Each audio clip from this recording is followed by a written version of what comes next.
from somebody who, this up and down, it, started off as this, top 30 player, then didn't play as much, but then had this opportunity to change my life, change my family's life. I just remember kept saying to myself, like, I was made for this moment.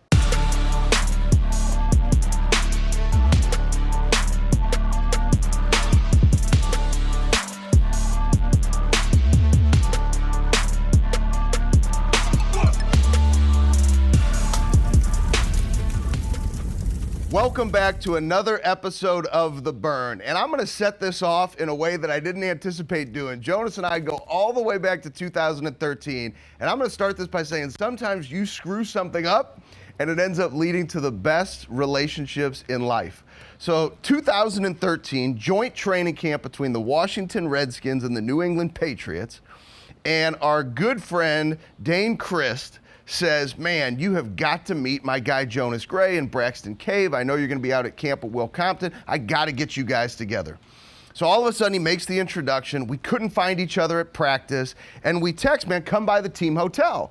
And I had a copy of a book I wanted to give Jonas, and we were going to sit and chat. And so I get to the team hotel, right? And I'm texting Jonas, like, where are you?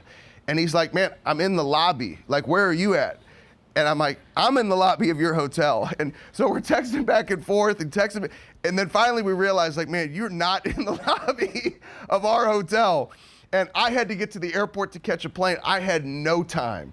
And the interesting thing is, as busy as people get, it would have been really easy to be like, man, this jokester couldn't even find the hotel. Like, you kind of end it there, right? And Jonas ended up going and the opportunity to grab the book. We stayed in contact, and the next thing you know, here we are all these years later, 6 years later. Wow. And I'll tell you what, because as we get through this, because I want to make sure I capture this, we're going to talk about Jonas winning a Super Bowl. We're going to talk about Jonas being on the front cover of Sports Illustrated, right? All these things, being a father. The most important things, it's him being a father. Most important things is family, having an incredible mother that has touched your life, molded how you think, which is where we're going to spend most of our time. But I'll tell you what, it's not just that big old ring he's got on his finger that I think about with our relationship. I'm the godfather to his firstborn son. And when I think of relationships, that is what it's all about. So you know how much I love you. You know how much I care about you. And, all the great things that have happened, I know you're only scratching the surface from your entrepreneurial mindset, the fight that still continues and what people are going to see is going to happen with your future work with the game of football, playing. Right. And so there's so many exciting things. So if you could just kick it off for us and kind of give us an idea of what is it for you that has been that underlying burn, that fire, that fight that has caused you to say, man, I'll still go track down this goofball who couldn't find me.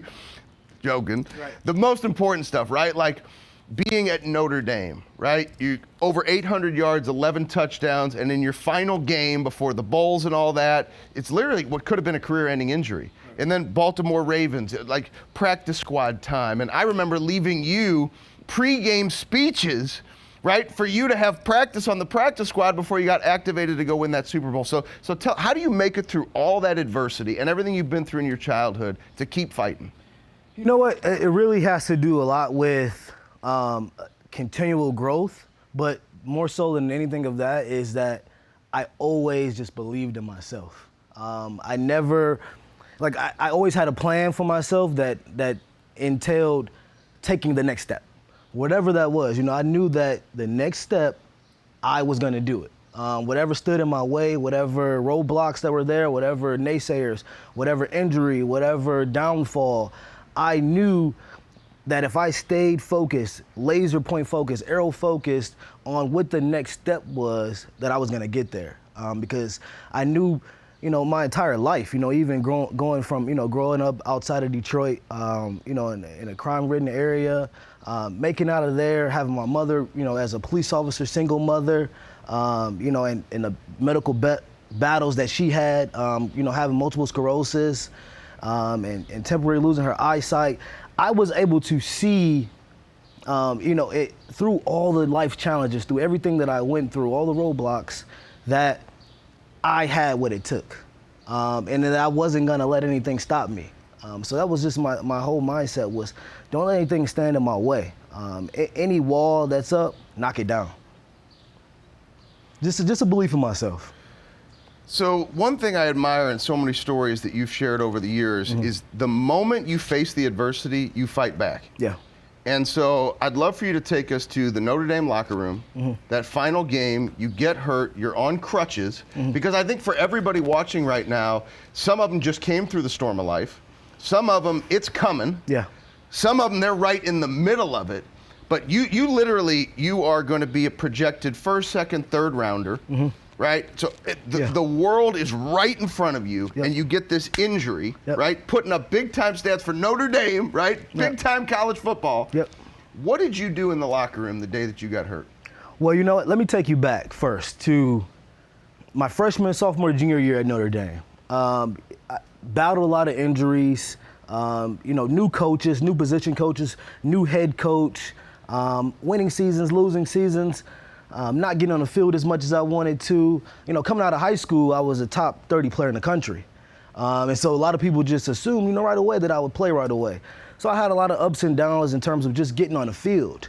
My senior year, when I finally got out there and I felt like, man, this is what I always knew I could do. And then I got to a point to where, my last game at Notre Dame on senior day, I was looking at the real potential of being drafted, not just drafted in the NFL, but drafted high in the NFL from somebody who, this up and down, it, started off as this, top 30 player, then didn't play as much, but then had this opportunity to change my life, change my family's life.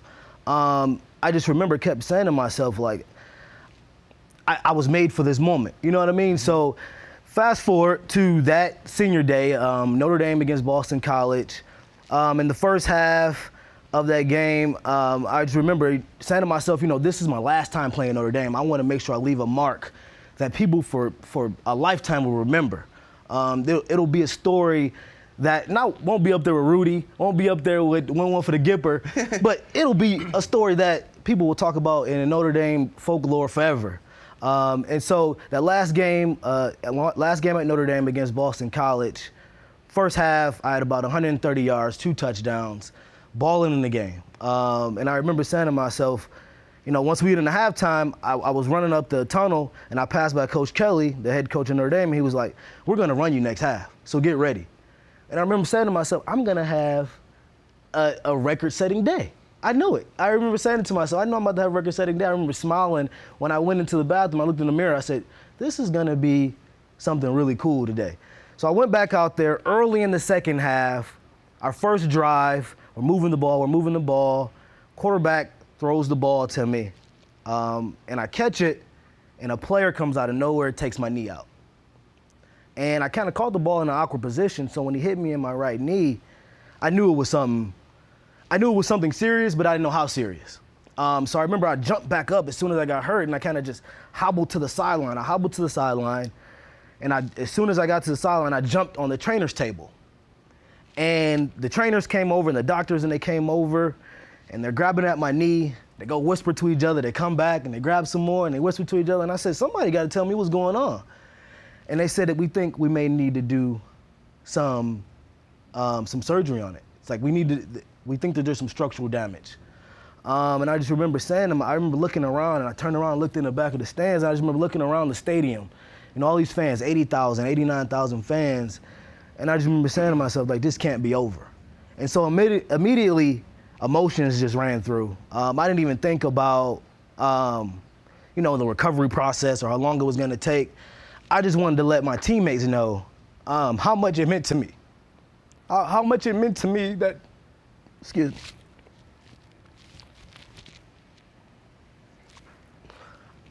I wanted my teammates to know how much it meant to me that they always had my back. That through it all, through everything that I dealt with, they stayed the same. They stayed true, and they helped me because there was times at Notre Dame I thought I was going to transfer. And if it wasn't for my friends on the team, like Dane and Braxton, I wouldn't have made it. I wouldn't have made it through Notre Dame. So I wanted to make sure that in the locker room, I thanked Coach Kelly and I thanked my teammates for giving me the opportunity to play with them and to play the game that I love. So there's one thing that I always, a book, my favorite book, and I even, back to my senior speech in high school, The Count of Monte Cristo by Alexander Dumas. And it's a story about a guy who basically he has his life made. And basically there's a lot of people out there that are trying to destroy him. And so they end up sending him to prison, and he's vowing this whole time to have revenge. But then he realizes that revenge isn't the main goal. Revenge isn't even something he should be thinking about. He needs to realize that through all of these challenges that he has, that he needs to say to the fates that do your worst, because I'm going to do mine. And so the quote goes, life is a storm. You'll bask in sunlight one moment, and then you'll be shadowed on the rocks the next. But what you do when that storm comes is what makes you who you are. It's what makes you a man. And then you'll say to the fates, do your worst, for I will do mine. So I said that to my team, and I want to let them know that, first, thank you for giving me this opportunity. And I know that in a point in my life that I was in the sunlight. I was basking in the glory of playing at Notre Dame and having a chance to go in the NFL. But I knew this next chapter was going to maybe me being shadowed on the rocks. And it was going to be, what are you going to do, Jonas? What are you going to do to make sure that all the people that sacrifice for you, all the sacrifices that you make for yourself, I had to make sure that I knew that all I was going to do was take that next step. Whatever it was, whether it had been the recovery process, whether it would have been, a process of trying to figure out what agent I would sign with, how I would get in the NFL. I knew no matter what, my goal of playing in the NFL was going to be there. I wasn't going to give up on that dream that I had for myself that was so close to fruition.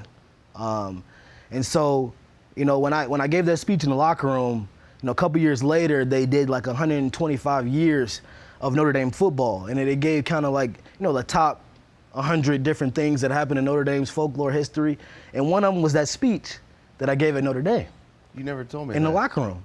And so it was the coolest thing. And I kept thinking to myself, like if I have this success that I know I'm going to have in the NFL, then I'm going to be remembered forever at Notre Dame. And that whole process and, immediately stepping in there and saying that I'm not going to let this beat me, I think it meant a lot for me, but it meant a lot for my teammates. And I could just, even when I watch that video and I see their faces and I see the emotion that they had, it just meant a lot to me. So I feel like I don't even have to ask anything else because the way you just answered that says so much about you. From how much relationships mean to you, which is why we connected, and really the bond of our mothers, right? Even though Jerry is still with us, which is such a blessing. Yes. My mother not being here, but our mothers have molded how we think, how we show up, and for you to respond to adversity that way. And the interesting thing is, you knew you wanted to be remembered in Notre Dame folklore. Yep. But it was actually how you responded to the adversity that allowed you to do it, coupled with everything else. Right. But that is what's so interesting. And so I think of what is the future chapters for Jonas Gray, and I'm telling you, because of your heart and your passion and your fire, it's the stuff you're going to do off the field. Similar to like Aeneas Williams that's meant so much to me, from politics to just your intentional behaviors and your connections and your relationships. The best chapters are yet to come. And that sun is going to bask and bask and bask on you, and that big smile is going to keep going. Yep. And so what would you share if there's one final thought of how you stay connected to that burn? Because you know it and I know it. It was almost subconsciously your mom speaking to you like, son, capture this moment right now because we've already been through worse and you will make it through this.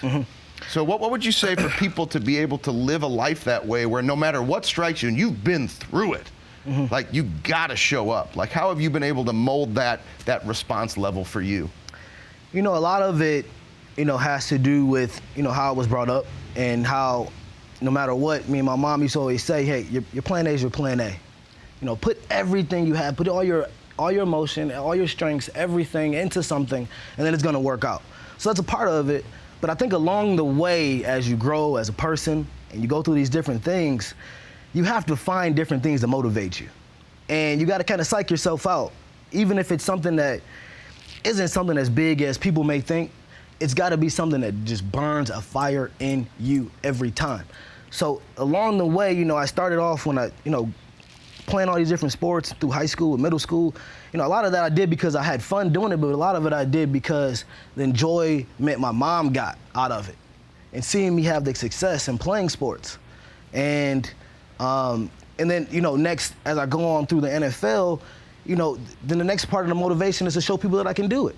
You know what I mean? And to show myself that I belong. And then you go on through life, and the next part of your motivation is your family, your kids, and what they mean to you, and what you want to have for them, and how you want to change their life for the better. So I think along the way, and I've learned this from Tom Brady, even Tom, he has to find something that motivates him every season. 17 seasons of success, and where a lot of people say you're the greatest player of all time, and he still has to find something each year to make him want to go to training camp, to make him want to do the grind and the routine of every day. So I think finding that motivation, constantly finding that motivation, but also creating a routine and a plan for yourself. A routine that somebody's not going to throw you off your game. Some little thing is not going to throw you off your game because you have a routine and a consistency to how you approach every day. It's just a fire that just can never, ever go out. Well, thank you for being you. Appreciate you. Thank you for that right there. I mean, just the emotion that you shared, just showing your heart. That's why we love each other. Mm-hmm. That's why I will always be in your corner. And anything you ever need, I got your back. And I appreciate you spending this time to share your burn, to share your passion. And let's keep attacking this thing together. Yep. Let's go, baby. Appreciate you. Appreciate you. Yep.